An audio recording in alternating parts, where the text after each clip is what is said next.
enquanto vinha o informativo, eu fui informado aqui pela nossa produção de que há uma declaração vindo da Meta, a companhia que administra Instagram, WhatsApp e Facebook, vindo da Meta. Uma declaração radical que muda o jogo quanto às eleições de 2020 e o que elas foram, mas também a respeito, por que não, possivelmente, ou pelo menos no momento, podem causar algum impacto nessa disputa eleitoral. A gente tem a declaração aqui ao meu lado na sequência. Então, Zuckerberg fala sobre pressão governamental. Aqui é um tweet a respeito vindo de um outlet de notícias do BRICS, mas a gente tem também a declaração completa. Eu vou ler para vocês aqui a declaração que veio do Meta hoje. Então, isso é uma resposta ao Jim Jordan, que é do Comitê do Judiciário da Câmara dos Representantes dos Estados Unidos, então, coisa que vem como parte de investigação do Congresso. É uma resposta a um pedido de informação do Congresso dos Estados Unidos. E Zuckerberg fala o seguinte, vou ler para vocês em português. Eu aprecio o interesse do comitê no conteúdo da moderação, ou na moderação de conteúdo de plataformas online. Como vocês sabem, a Meta produziu milhares de documentos como parte da sua investigação e tornou uma dúzia de empregados disponíveis para entrevistas transcritas.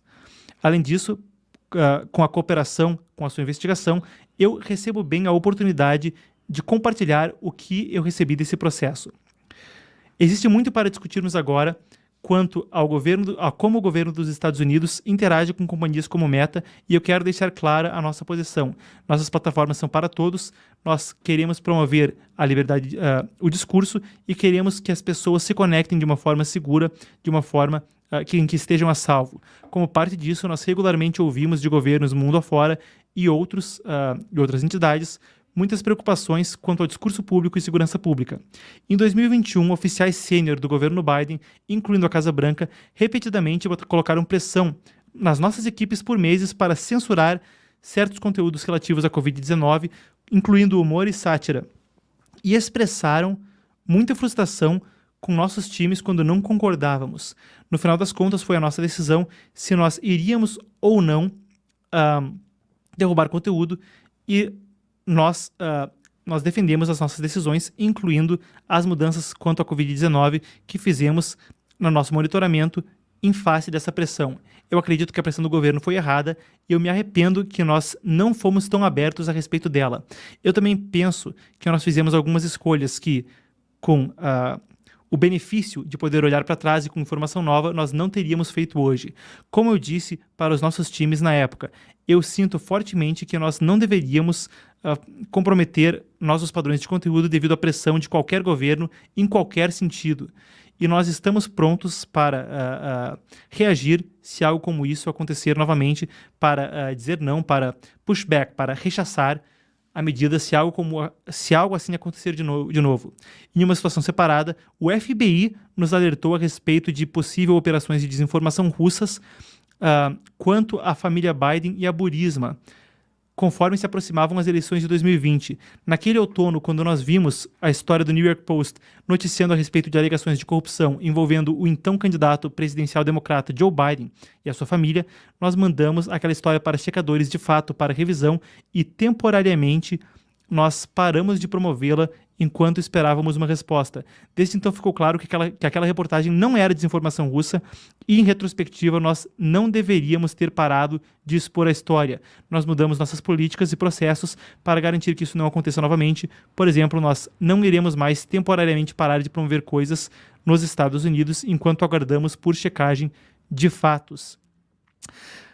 Então, uma questão extremamente interessante que traz à tona uma questão premente, a história do laptop do Hunter Biden e da Burisma foi fato notório das eleições de 2020.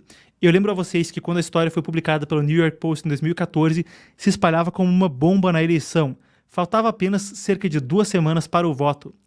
Depois, uma pesquisa do Media Research Center, uma entidade conservadora, mas séria, disse que 1 em cada 6 eleitores democratas não teria feito os votos que fez, se soubesse, em estados-chave, mas se soubesse de alguns dos escândalos midiáticos que depois vieram a se comprovar quanto a Joe Biden. Então, algo que vem de forma muito interessante e até como redenção para muitos militantes, muitos ativistas do lado conservador que reclamaram tanto da forma como aquilo foi lidado. E como foi lidado, vocês lembram que, de forma concertada, o X, na época, era ainda o Twitter, e o Facebook trabalharam de forma a remover essa matéria do New York Post das redes, fosse em chats privados, fosse nos conteúdos que eram publicados, a matéria sumiu das redes e se dizia que era desinformação russa. Depois veio a se comprovar que o laptop era inteiramente verdadeiro, a informação nele não era desinformação russa, e a informação ali incluía não só baixarias como o filho de Hunter Biden, incluindo drogas e prostituição, mas filho de Joe Biden, Hunter Biden, mas também incluía indícios de tráfico de influência com o pai de Hunter, na época em que era vice-presidente do Obama, Joe Biden. Um assunto que, por certo, teria um impacto diferente nas eleições se não houvesse sido restringido, e agora vem a informação da Meta, então, confessa ao Jim Jordan e ao Comitê do Judiciário.